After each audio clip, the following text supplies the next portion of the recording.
Welcome. It's talkradio.nyc live in New York, and this is the Mind Behind Leadership. My name's Graham Dobbin, and one of the things I keep on reflecting what happens on this show, and I'm really lucky that I get to speak with some really talented people, and tonight we're raising the bar significantly.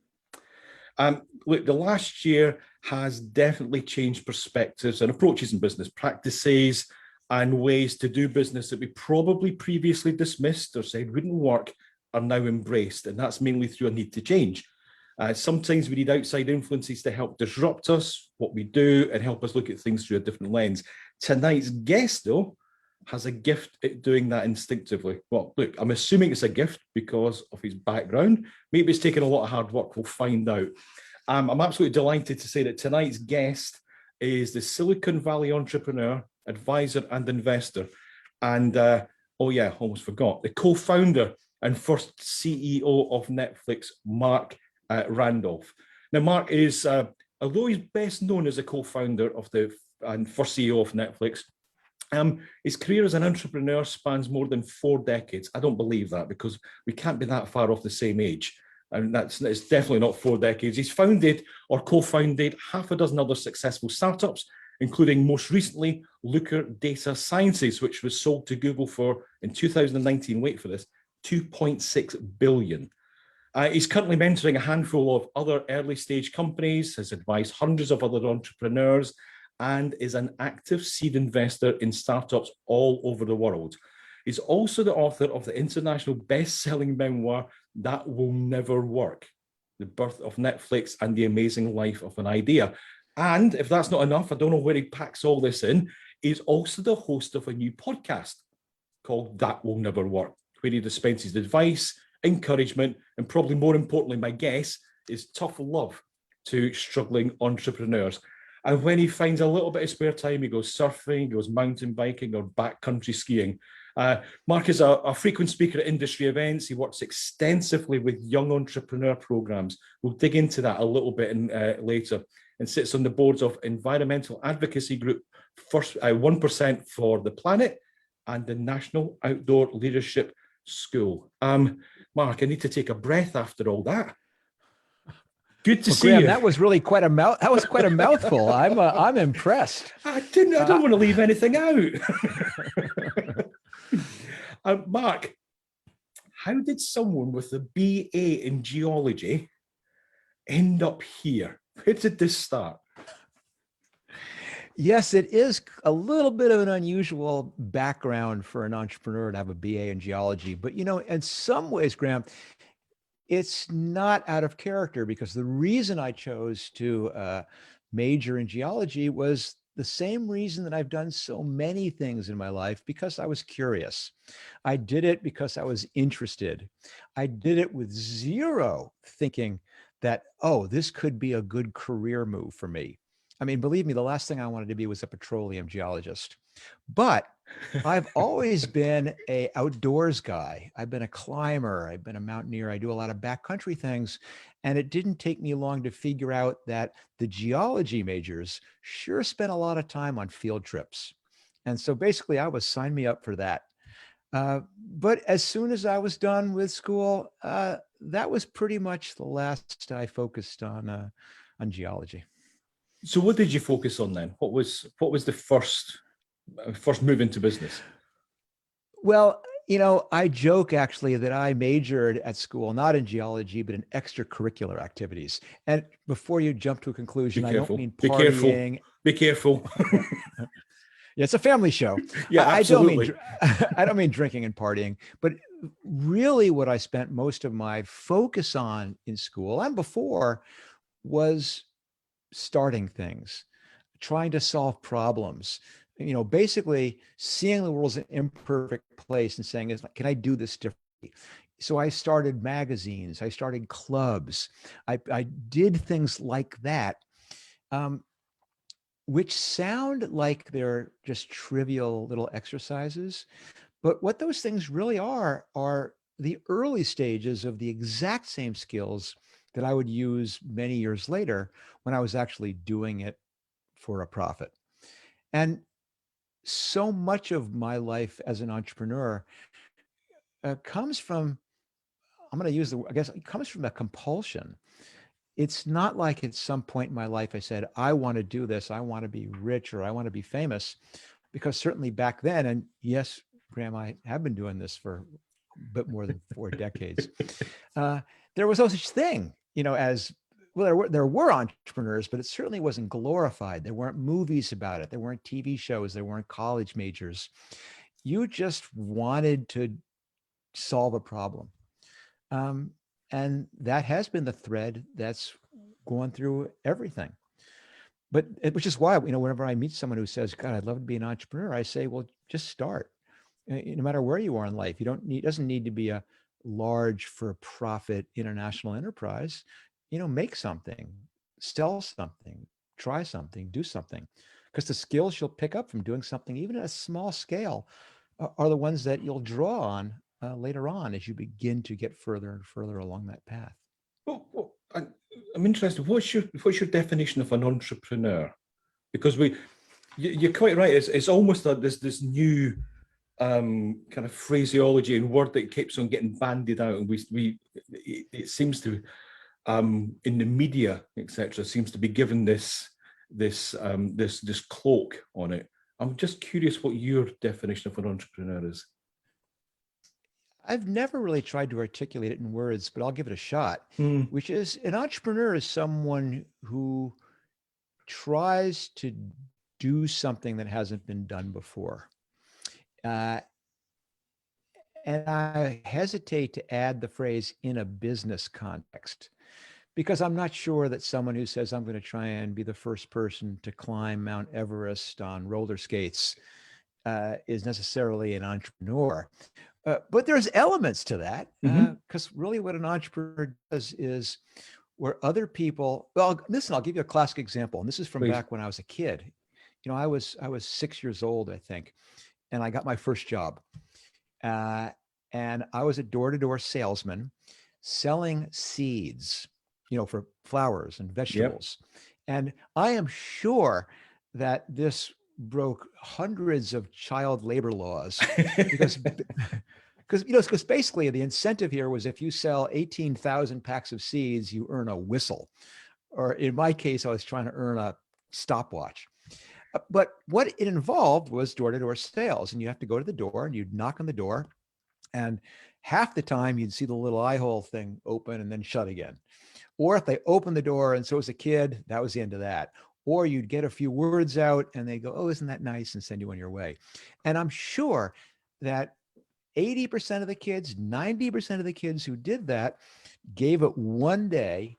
And then pretty much they were back on the couch watching Bugs Bunny cartoons all day. But for me, it was like, I'm going to figure this out. I'm going to figure out some way to get people to open the door. And when they open the door, I'm going to figure out a way to get them to listen to me. And if they actually buy a pack of seeds, I'm going to figure out a way next time to get them to order 3 packs or 5 packs. To me, it was this challenge of trying to solve a problem. And that never stops. You see the world as an imperfect place. And rather than being frustrated and complaining, you go, I wonder if there's a better way to do that. And that is what an entrepreneur does. Do you have any, I love the definition, and we're going to come to I know that you said that you love to solve puzzles, so we will come to that a little bit later.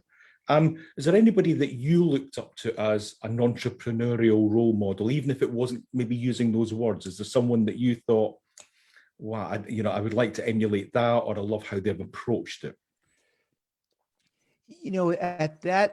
At the early age, I would say no, because I didn't know anyone like that. If anything, I was more influenced by what I didn't want to do. My father, for example, he was an investment banker. He worked on Wall Street. He advised very, very wealthy people about how to invest and manage their money. But he hated it. And I saw him, come home from work every day and just couldn't wait to be done with it and dreaded going back in the morning. And what he used to say, he'd go, listen, Mark, if you really want to be successful, you've got to do your own thing.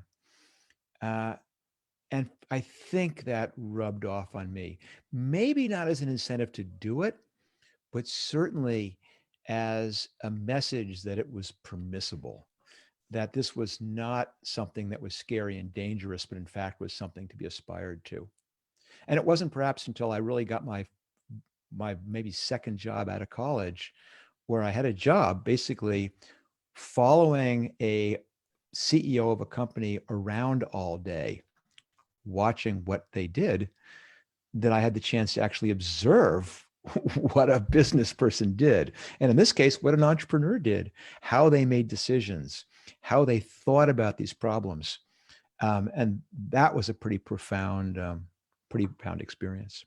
So was there a moment then that you kind of woke up and went, right, this is it, I'm going to do my own thing? How did you go from having a job and seeing this as someone who influences to doing your own thing? No. Uh, I have 3 kids who are now, they've finished college. They're now in the workforce. And I watched all 3 of them wrestle with this. What am I going to do with my life? And I certainly see their friends, and I meet young people all the time who struggle with, why don't I know what I want to do? Why haven't I found my passion? And I just want to go, for God's sake, chill, relax. You don't need to know who you want to be when you're 14 years old. If you do, I mean, how lucky is that? I'm certain you probably met young people and they go, when they're 7 years old, I want to be a veterinarian when I grow up because I love cats. Yep. And God, lo and behold, they end up being veterinarians. And you go, how cool is that to learn when you're 7? I didn't learn till I was 27. And in some ways, it wasn't even that I wanted to be an entrepreneur. I kind of fell into that. This job where I was basically following the CEO around, because nowadays that has a glorified description. They call that being a chief of staff. But truth be told, I was a gopher. Basically I'd sit there, I'd be in all of his meetings with a pad, and anytime someone promised the CEO, I'll have you those numbers by Thursday, I'd write down, make sure he gets some of the numbers by Thursday. Or if my CEO committed to something, I'd follow up with all these things. I was just trying to keep him organized, keep his day on track. But what it did, it allowed me, as I mentioned before, to see what a CEO did all day, but also it introduced me to all the different divisions of this music publishing company that he was running. And one of the divisions was a mail order division. Mm-hmm. And just like chief of staff was the glorification, so was mail order division. Because basically this part of the company consisted of a single sentence that was printed in the back of all of the music books they sold. And it simply said, for a list of more great Cherry Lane songbooks, Cherry Lane was the company, send a self-addressed stamped envelope to P.O. Box so-and-so. And for some crazy reason, I said, oh, I want that job. And I'm sure the CEO is going, this is a dream come true. You've got it. And so my job was basically taking these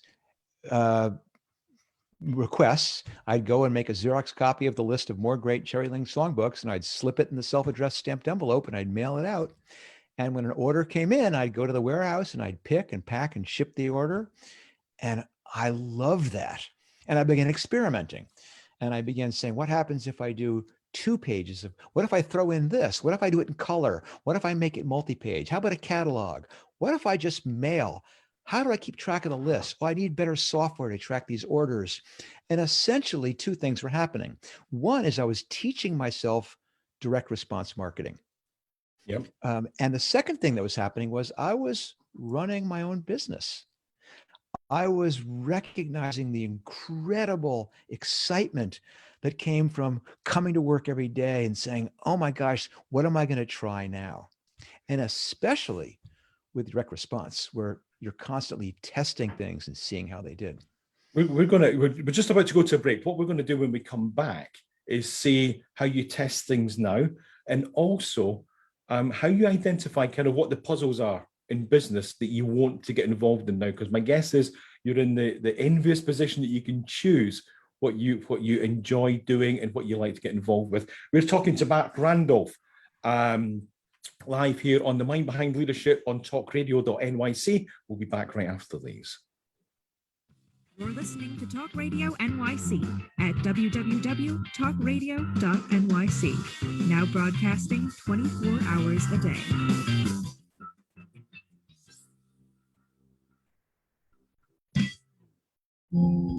Are you a conscious co-creator? Are you on a quest to raise your vibration and your consciousness? I'm Sam Leibowitz, your conscious consultant. And on my show, The Conscious Consultant Hour, Awakening Humanity, we will touch upon all these topics and more. Listen live at our new time on Thursdays at 12 noon Eastern Time. That's The Conscious Consultant Hour, Awakening Humanity, Thursdays, 12 noon on talkradio.nyc.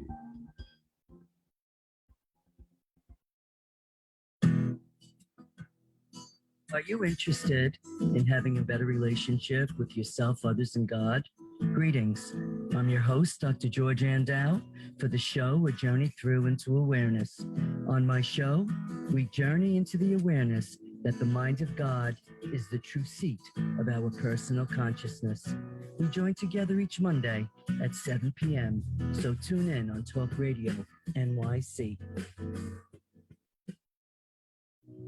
Did you know that nearly 1 in 5 adults in the U.S. battles mental illness? Hi, my name is Albert Daba. I'm the host of the show Extra Innings. Extra Innings, I discuss the topics of wellness, mental health, and the experience of surviving multiple suicides within my family. Listen live every Monday at 6 p.m. Eastern to Extra Innings for discussions with sports figures, artists, mental health professionals, and many others. That's Monday at 6 p.m. Eastern on talkradio.nyc. Hi, I'm Graham Dobbin. Join me every Thursday evening for the Mind Behind Leadership here on talkradio.nyc. We speak to people from business, sport, military, and politics, all around what makes a great leader. The personal experiences of what's worked and, maybe more importantly, what hasn't worked. So that's 7 o'clock every Thursday evening, the Mind Behind Leadership here on talkradio.nyc. Listen to real stories of real leaders. You're listening to Talk Radio NYC. Uplift, educate, empower.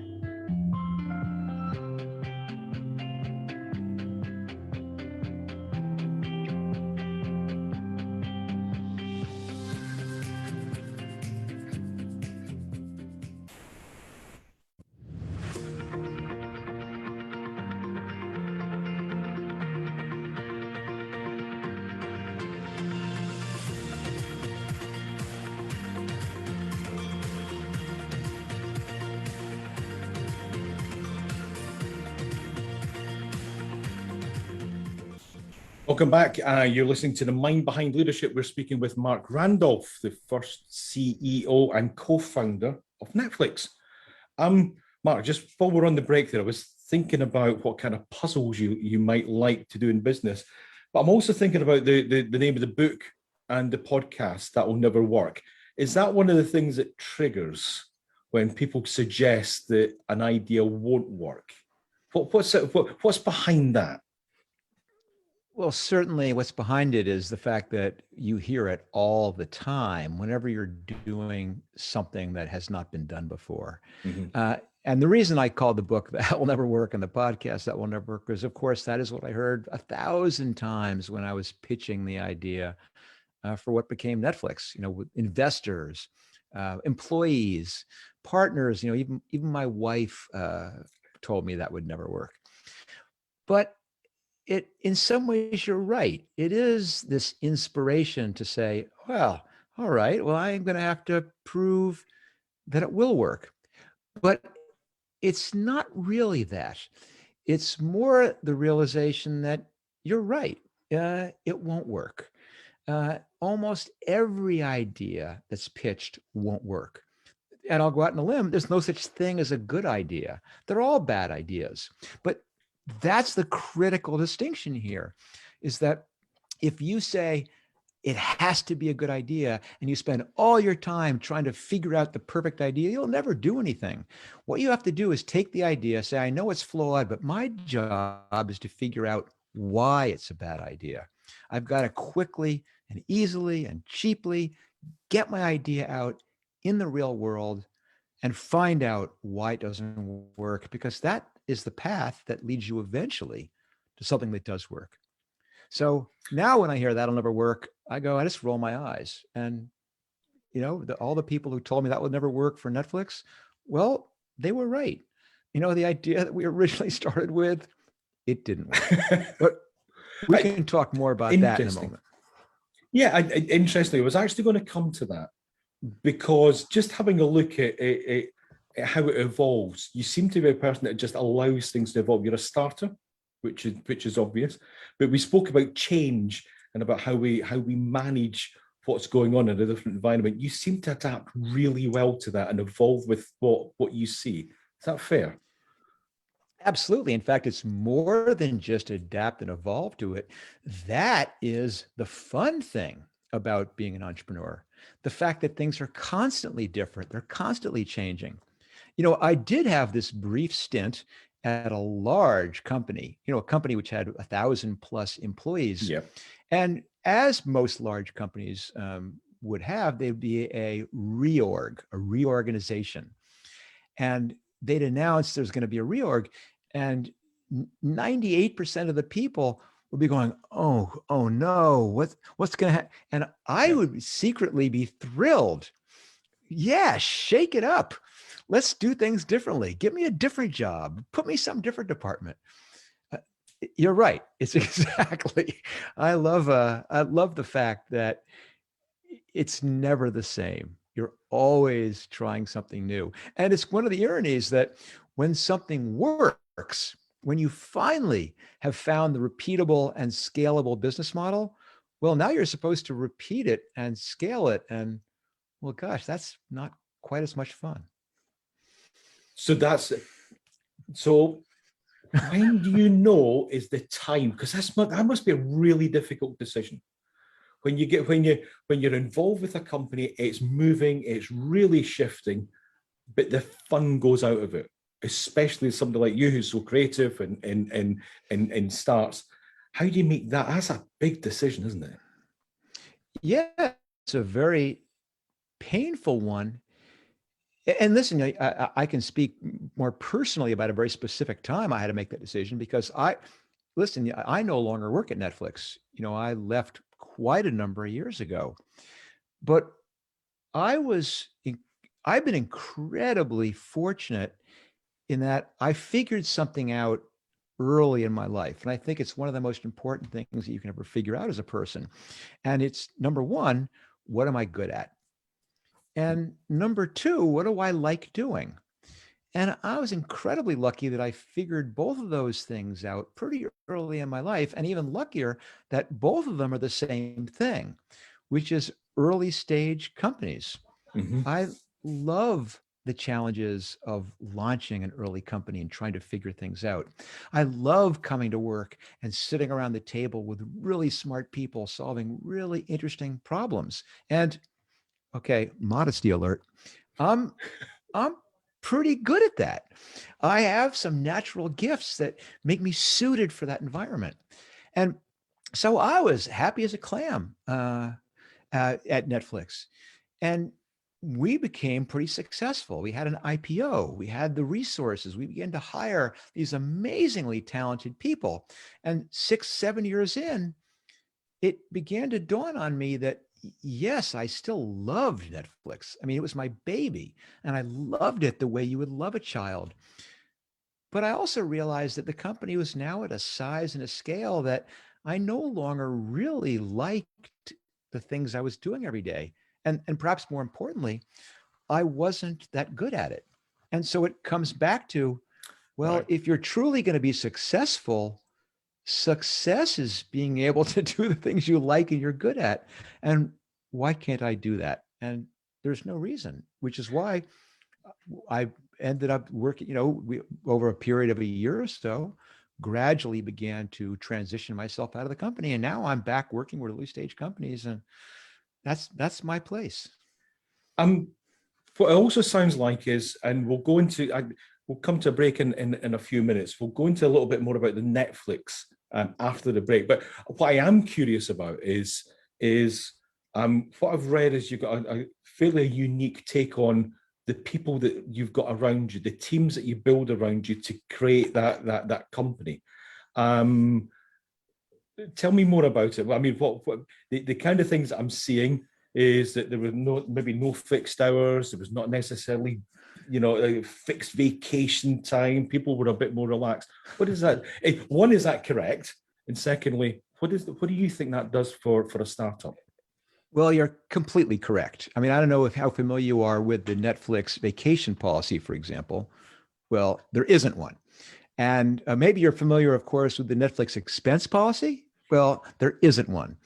And maybe you're concerned about the Netflix travel policy. Well, there isn't one. You're kind of getting the idea that there really are no policies, or there's one policy, which is use your best judgment. And actually, maybe probably best, but we can lead into everyone going, what is he talking about? Because after the break, I'd love to explain to people exactly why that's the case, how we got there, and actually why in some ways it's so unusual for a company the size and scale of Netflix to have basically no policies.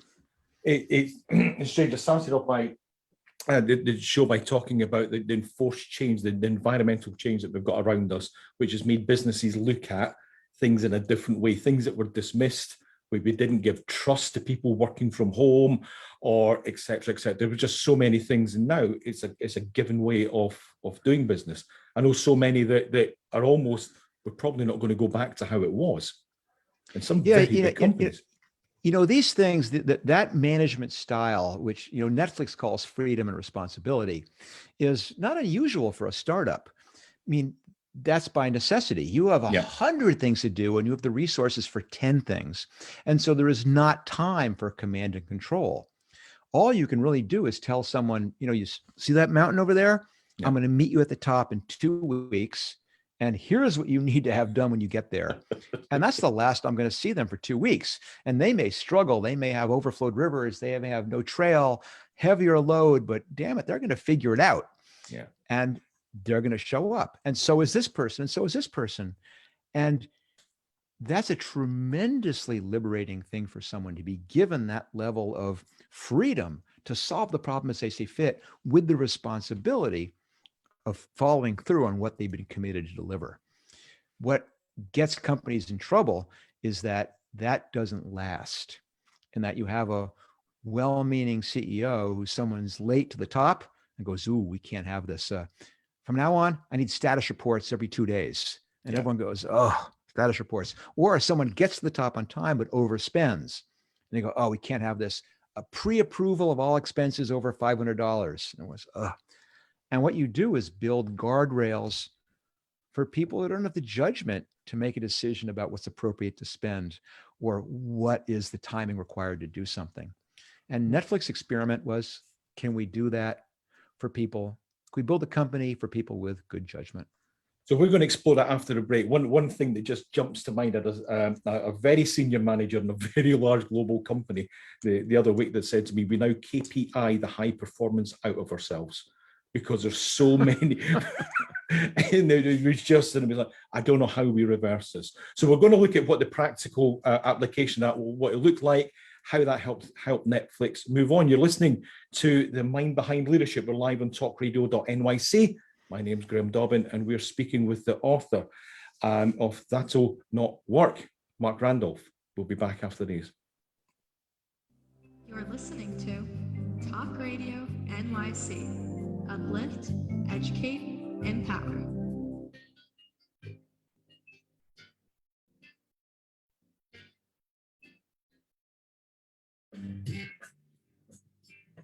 Hey everybody, it's Tommy D, the nonprofit sector connector, coming at you from my attic. Each week here on talkradio.nyc, I host the program Philanthropy in Focus.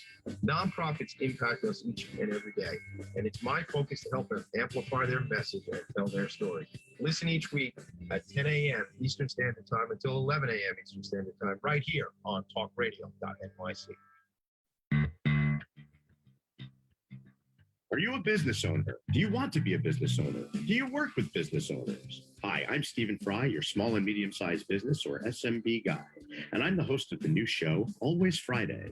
While I love to have fun on my show, we take those Friday feelings of freedom and clarity to discuss popular topics on the minds of SMBs today.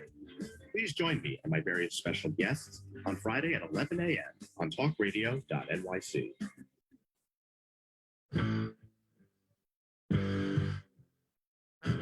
Do you run or are ready to open your own business? Hi, I'm Jeremiah Fox. I've been operating and opening small business for the last 25 years, and I'm the host of the new show, The Entrepreneurial Web.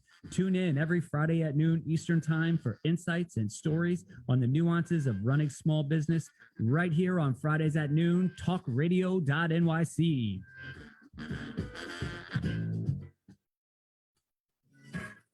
Hi, I am Joseph Franklin McElroy, host of the new podcast, Wise Content Creates Wealth. It airs on talkradio.nyc every Friday afternoon from 1 p.m. to 2. They say content is king. Well, wise content rules the world. Every episode features tools and tips for content marketing and business people telling the wise content stories of that success. Tune in every Friday from 1 p.m. to 2 on talkradio.nyc. You're listening to Talk Radio NYC at www.talkradio.nyc. Now broadcasting 24 hours a day.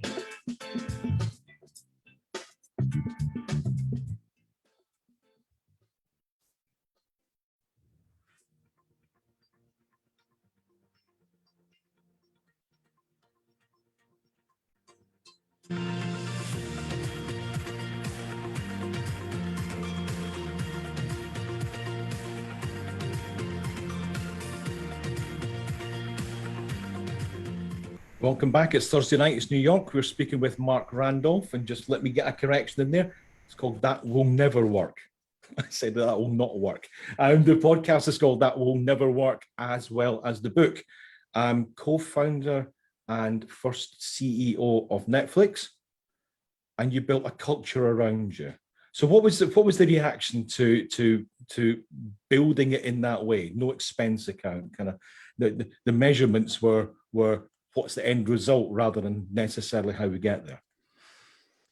You know, I think quite frankly, it's in some ways the secret sauce of Netflix is that people are constantly saying, how do I attract and retain the very, very best people? And especially in a high tech environment where the productivity of the top 2 or 3% of talent is not just 2 to 3% better. You know, it's double, triple. And the answer is not ridiculous things like nap pods and fireman poles and foosball tables and kombucha on tap and all the things you read about. It's fundamentally what Netflix learned is that people genuinely want a job where they're treated like an adult, where they're not infantilized, where they're not told what to do or given ridiculous policies and procedures, that in fact, they're given the chance to make a real difference, where they have freedom paired with responsibility. And the second thing that Netflix delivers is you recognize what's important to people is who you work with, that you want to deeply respect your peers. You want to respect the person you work for. And, you know, Netflix has described itself, has said, we are not a family, because it's not like you're ever going to fire someone in your family. We're a sports team, and we're not a little league team where everybody plays and everyone gets a trophy. This is a professional team where if you aren't the very, very best person we can find for that position, we need to find someone who is. And our obligation to the rest of the team is to do that. That you can, just to use a pardon me, American sports, since we're in, NYC, is, it's your obligation to the second baseman not to say, oh, the shortstop's a good guy. He's been with the team a long time. Listen, okay, the ball goes through his legs a bunch, but come on, give him a break. No, my obligation to the second baseman is to put the very, very best shortstop in that position that I can so that the team can win. And Netflix thinks about it the exact same way. It's interesting. The amount of times I have a discussion when we're talking about teams is that person's not the right person for that team. It doesn't make them a bad person. It just means that they're not right for that position. That's all. Absolutely right. In fact, one of the things when you're having a business which is built for people with good judgment, where you've removed all of the guardrails that frustrate high performers, you really can't have people who don't have good judgment.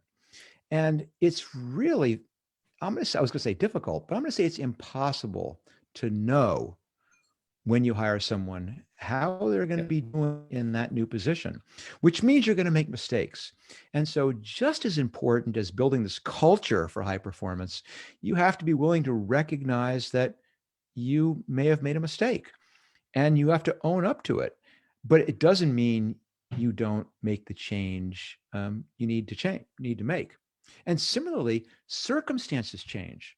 Mm-hmm. When Netflix first started streaming in 2007, they said, we need to build a streaming infrastructure. And they went and found some of the brightest, smartest people who really understood how to build streaming architecture. But not long after that, Netflix came to the realization that, Amazon can do this way better than we can. They've made it a core part of their business. Let's have them do it. And so what do you say to these people who are now very highly well-compensated people building your streaming architecture? All you can say is, we're not the right place for you anymore. We can move you into a search optimization role, but it doesn't pay the same. Yeah. And you're not going to be happy there. Let's help you find a new position someplace else. And that's the caring thing to do. Let's help them find something that they enjoy and they're good at. Kind of what we spoke about earlier. I'm going to rant about something for just a second. Go for it. The thing you should never do is this thing, and maybe you probably have more experience with this. It was called, a PIP, a performance improvement plan, or something like that. Yep. But it's that usually in a larger company, and I go, Graham, things aren't working out. So what we're going to do is that we're going to write up a plan for you to improve with your benchmarks and performance objectives, and we're going to meet once a week to go over it. And oh my God, that is the Spanish Inquisition. That is cruel, unusual punishment. Because listen, I know that eventually I'm going to fire you, and you know that eventually I'm going to fire you, and everyone else we work with knows eventually I'm going to fire you. But what we're going to do now is go through 6 months of kabuki theater where you have to basically dangle on a rope. And that is the cruelest thing I can imagine. It is so much better to sit someone down and say, Graham, it's not working. Yeah. I know that you are feeling frustrated because you're not able to accomplish the level you can tell we need. Let's find a great place for you. And when a manager doesn't do that, there's two horrible things that happen. Either everyone in the whole department is going, this Graham guy, and they're looking at Mark and going, either Mark's not doing anything about it. So either Mark doesn't see it, which means he's stupid, blind, or Mark sees it but won't do anything about it, which means he's weak. And the reputation that you damage by not being willing to remove someone who's clearly not the right fit, the reputation you damage is your own. It's really interesting because I remember when I moved to New York and I heard about performance improvement plans. But I remember the first person telling me about it. And I went, okay, I've heard of these before, but what do they mean here? And they walked me through it and they said, that means I'm going out the door. And I said, what, really? And they explained, they knew what was about to happen. And I'm a great believer in, if there's a tough decision or a tough discussion to be had, have it as quickly as possible. Because most of the time, both parties aren't looking forward to it. There's that kind of delay and they know it's coming. Have it as quickly as possible. It doesn't mean to say we can't care. We can't do it now. We can't do it in a good way. But if it's to happen, it's to happen. So we've built this culture. You've got Netflix, and it's moving forward, but it's evolving from what you thought originally. So the product, the service, and everything is beginning to change. Yeah, that's the understatement of the year. I mean, when I was pitching this idea, the idea was video rental by mail. This was in 1997, 98. So streaming was still 9 years in the future. You want a movie? Well, we're going to mail it to you. And we're going to mail it to you on a little DVD in an envelope. And everyone said that'll never work. And yes, we spent 6 months. We built this website. We got a copy of every single DVD. We forged partnerships with DVD manufacturers for coupons in the boxes. And with great fanfare, we launched this company. And lo and behold, it didn't work. No one would rent from us. And thus began this 1.5-year long journey of trying to figure out some way to get video rental by mail to work. And we tried hundreds of things, if not thousands of things, testing relentlessly. And there was a process here, which, at first I was this perfectionist. And so I would construct these perfect tests with custom photography and lovingly crafted copy. And it would take 2 or 3 weeks and it would fail. And we'd realize we'd wasted 2 or 3 weeks, and we'd go faster and faster. And pretty soon we're testing 4 things a day, and there's dead links and the wrong image, and we're crashing the site. And the reality is it didn't make a difference. That if it was a bad idea, that even the perfectly crafted test wasn't going to change it. But if it was a good idea, it immediately showed through. And I'm telling you this whole story because that insight transformed Netflix. It was this realization that it was not about having good ideas. It was about building this process and this system and this culture for trying as many bad ideas as we could. And through that iteration, after 1.5 years, we finally stumbled on one that actually, lo and behold, worked, much to our amazement. And it was this completely crazy, counterintuitive idea that said, let's not have due dates. Let's not have late fees. Let's let everyone keep the movies as long as they want. And when they're done, just mail it back and we'll replace it with another. And we're not going to charge you each time you swap. Swap as often as you want. We'll charge you a subscription fee. And wow, when we tested that, boom. It was amazing. And that marked the moment where we transformed. After the break, we'll talk about what that moment meant and kind of what went from that, and explore just some of the more famous or infamous stories that are around that period of time. We're speaking with Marc Randolph, who is the author of That Will Never Work, and also is a podcast. You're listening to The Mind Behind Leadership. We'll be right back after these. You're listening to Talk Radio NYC. Uplift, educate, empower.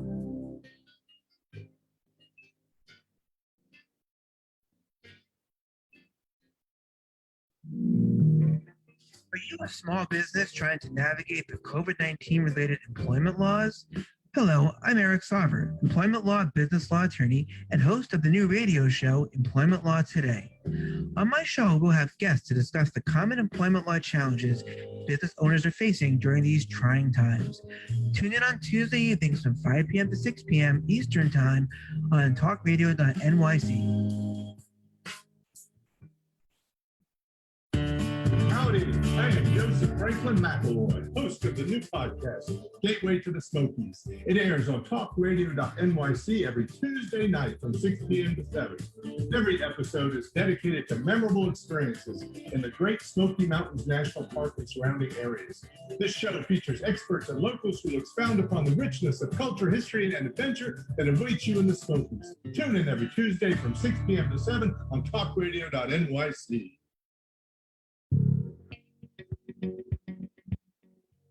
Do you love or are you intrigued about New York City and its neighborhoods?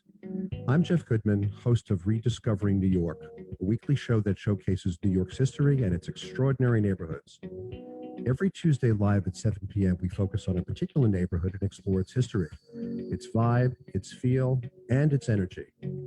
Tune in live every Tuesday at 7 p.m. on talkradio.nyc. You're listening to Talk Radio NYC at www.talkradio.nyc. Now broadcasting 24 hours a day.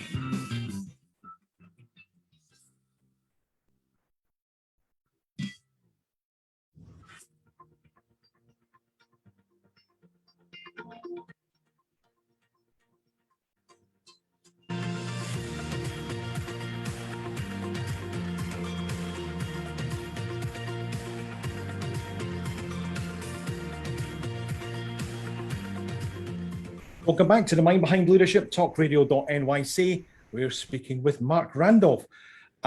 Marc, all of a sudden we go from this startup, we're trying things, this great idea that we've got, didn't quite work, and we keep on adjusting it, to all of a sudden, quite a relatively short period of time later, the business is really moving forward. How did that feel?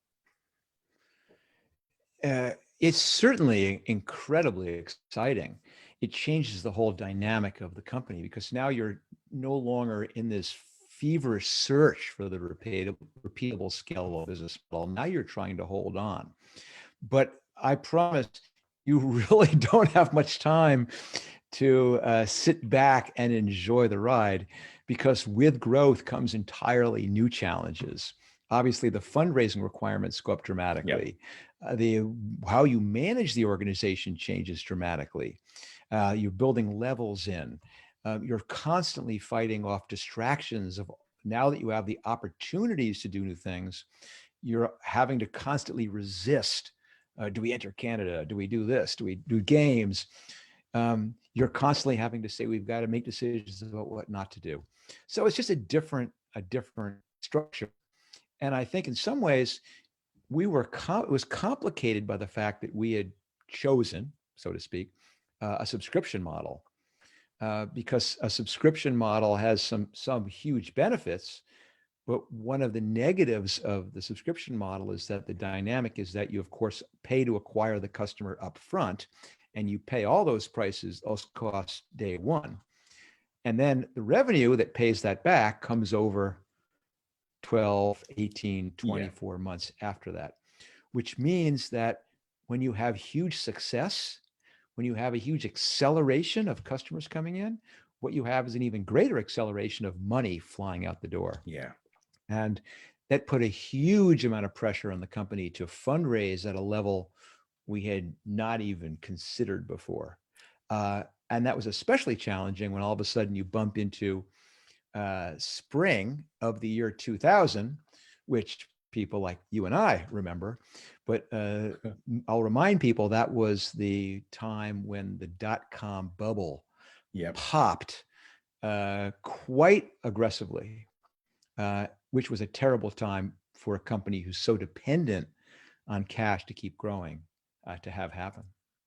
I've got to ask you this. There's just a really quick question. Something you said earlier about the first job and with the records. Did that influence when you were doing mail order and you were sending out the lists of records and everything? Is that where this came from? Is that one of the influences? Absolutely. In fact, when I look back, the thing that I kick myself the hardest about is that it took me 1.5 years to try a subscription model. Right. I knew that business. I had founded 2 magazines. I knew it, circulation, subscription, inside and out, But like everybody else, I was like, subscriptions for video. And it was only when we got desperate that we decided to try it, but I wish I had done that sooner. So let's talk about what was happening at that time and what was the standard way that we accessed videos or movies or something like that, which was a company called Blockbusters. It's interesting that some younger listeners might not actually recognize what Blockbusters was and how big it was. I think it's really ironic that there's an excellent documentary on Netflix at the moment about the last Blockbuster. But talk me through. There's a famous story about a meeting with Blockbuster. Did that happen? Yeah. And how did it happen? If it did. It is the outgrowth of the dilemma we found ourselves in when all of a sudden our source of revenue is completely cut off. And we didn't know how to get out of this. And we decided at that time that we were going to do the thing that prudent entrepreneurs do, called pursue strategic alternatives, which is code for we have got to sell this sucker and fast. And our obvious strategic alternative was Blockbuster. And as you alluded to, they were huge. They were 60,000 employees and they had 9,000 stores, and they were going to do $6 billion in revenue. And so we tried to get this meeting to pitch them on buying us. Nothing. It went for months without us hearing a peep. And the crazy, ironic part of the story is they finally did call, and they called when we were on a corporate retreat in a little ranch in the foothills outside of Santa Barbara, California. And I was there. All I had with me was shorts and T-shirts and flip-flops. And that's when they go, "We'll see you tomorrow in Dallas." And I remember Reed and I looking at each other and going, "There's no way we're going to be able to get tomorrow."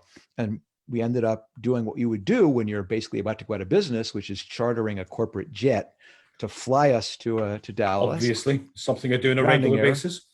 Exactly.